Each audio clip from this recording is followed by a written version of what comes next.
January 18th, 1879. A farmhouse in Seville, Ohio. Anna Bates went into labor, and when her water broke, she lost 6 gallons of fluid, enough to fill a bathtub. The doctor arrived and immediately knew this would be unlike any birth he had ever attended, because Anna wasn't just pregnant. She was nearly 8 feet tall and weighed over 400 pounds. And the baby inside her was equally enormous.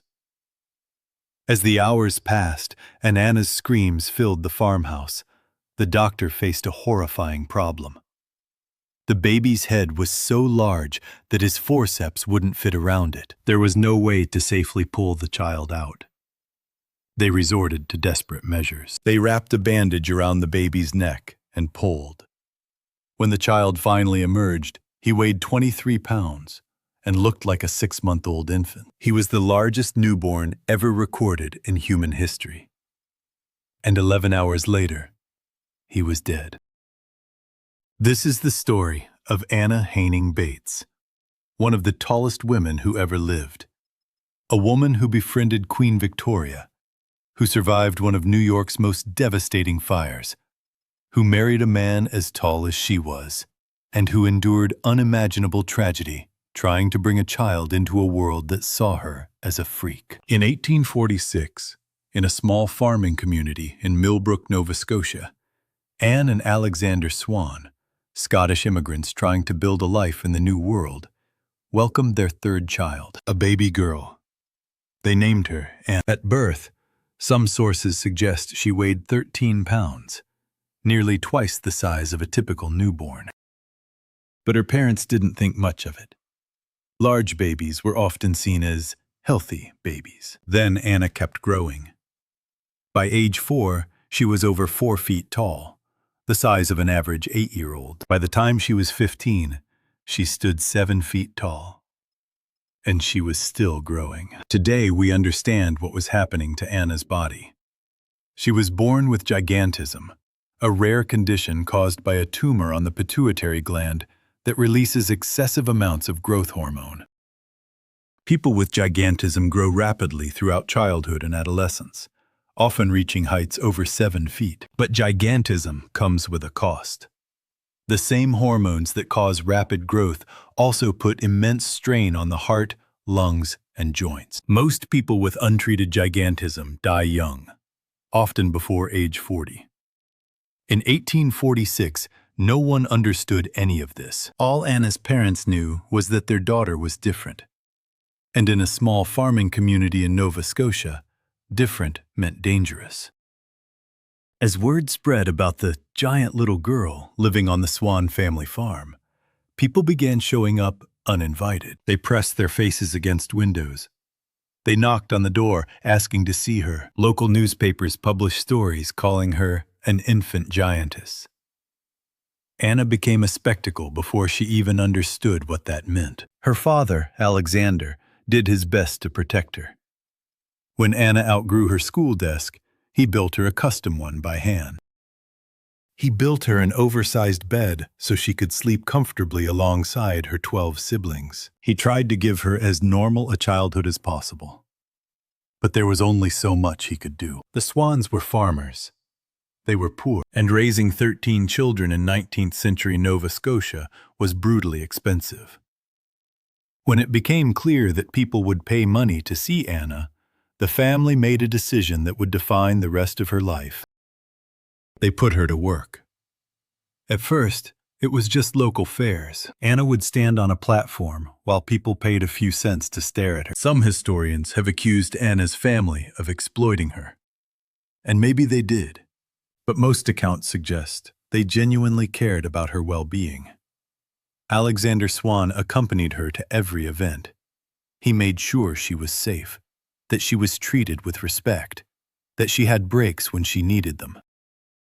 And crucially, Anna needed the money just as much as her family did. Because of her size, she required custom-made clothing and shoes, expensive to produce and constantly needing replacement as she continued growing. The family couldn't afford to keep up without the income from her appearances. So Anna became the Nova Scotian giantess. But despite her unusual circumstances, Anna tried to live as normal a life as possible. When she wasn't touring, she cared for her younger siblings. She loved reading. She pursued artistic interests. And she harbored a dream that most young girls of her era shared.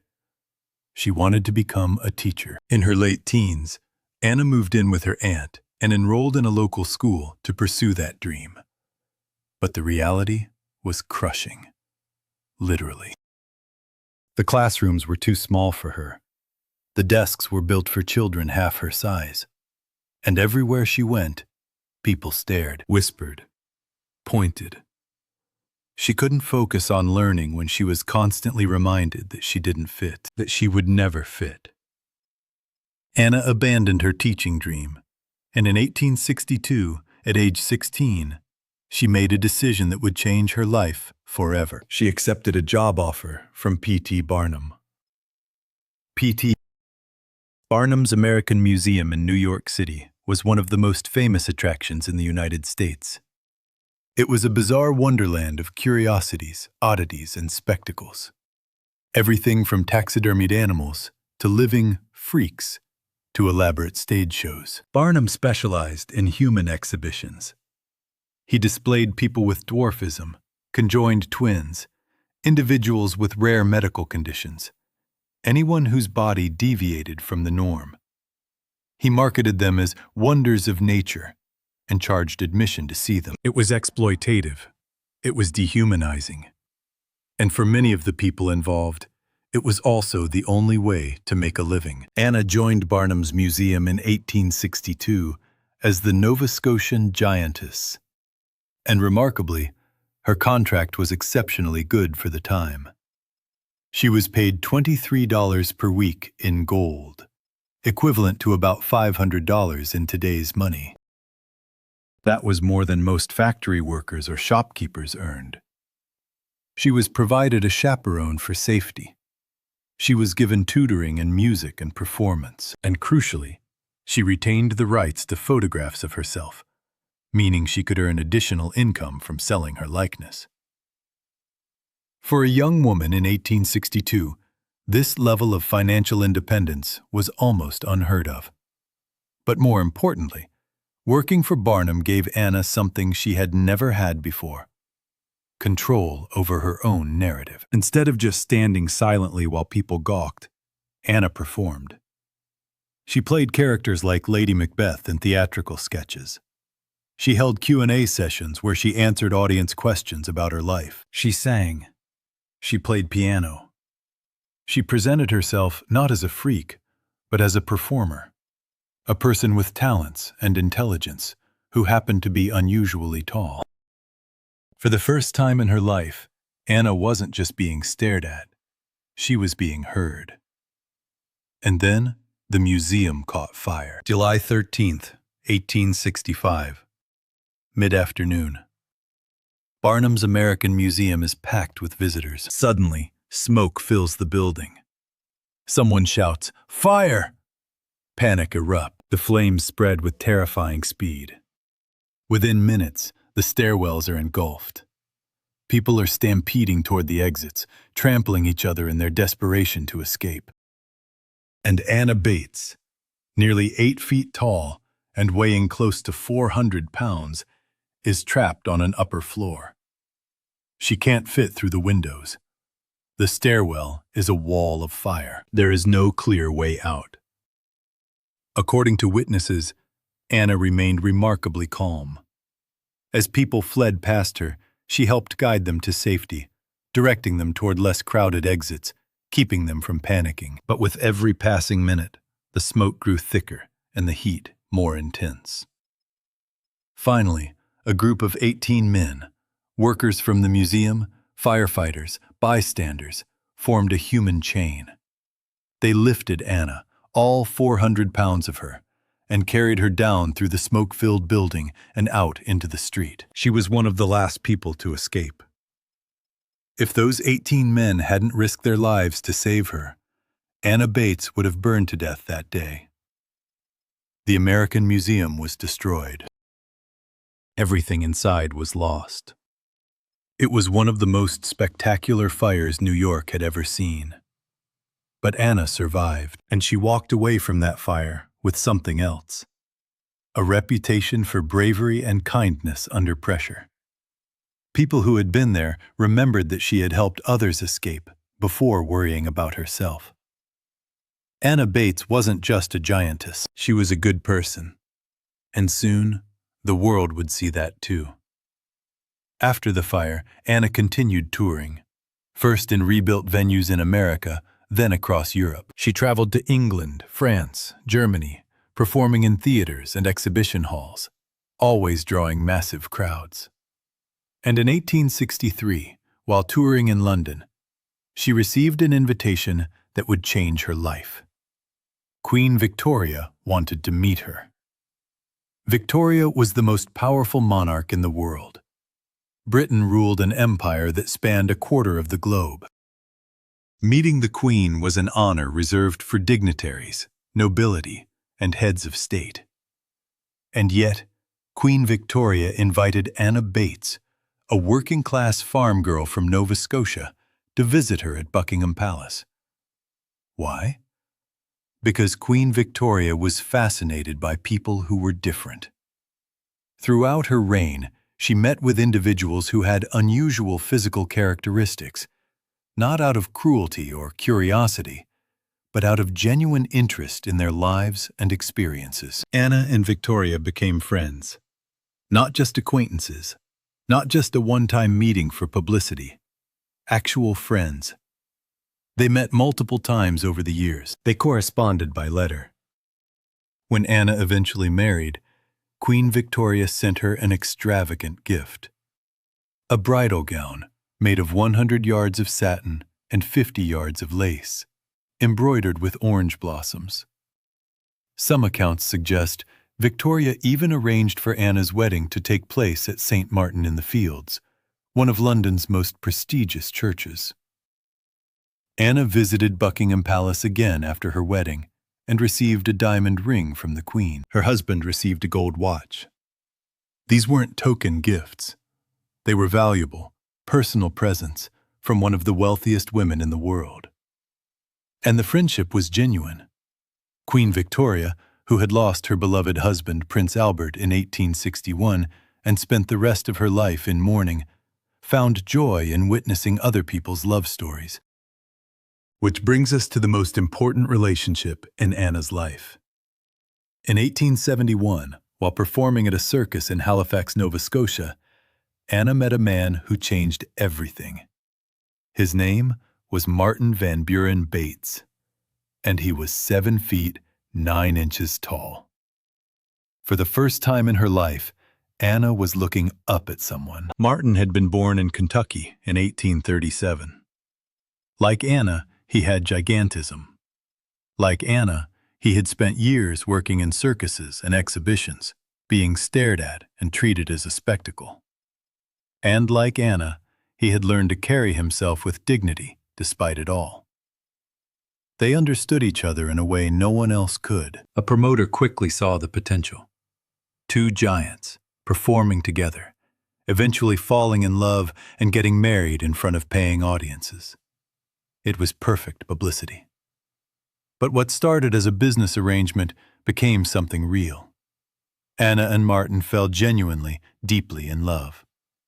They married in London in 1871, with Queen Victoria's blessing and her extravagant gifts. The wedding was international news. Newspapers called them the tallest couple in the world. After the wedding, they continued touring together for a while, but eventually, they decided they wanted something neither of them had ever really had: a normal life. In 1872, they bought a farm in Seville, Ohio, and they built a house designed specifically for them. The main structure had 14-foot ceilings. Doorways were extra wide. All the furniture was custom built to their specifications.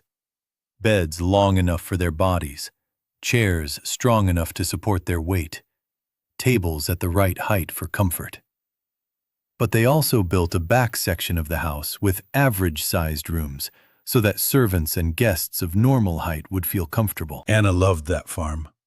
She raised animals, many of them retired circus performers like herself. She disapproved of horse racing and made her farm a sanctuary for animals that had been worked too hard.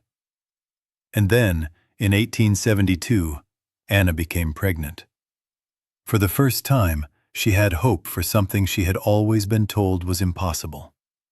A family. May 19th, 1872. Anna went into labor. The baby was large, far larger than normal.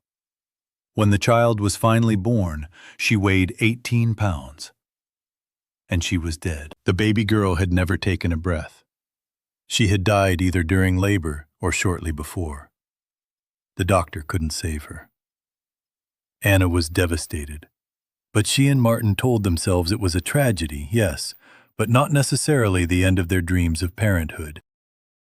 They could try again. 6 years passed. Anna became pregnant a second time, and on January 18, 1879, her water broke.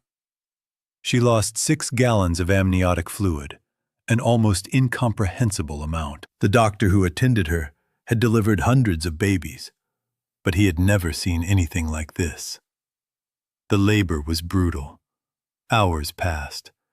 Anna was in excruciating pain, and as the baby began to emerge, the doctor realized the horrifying truth.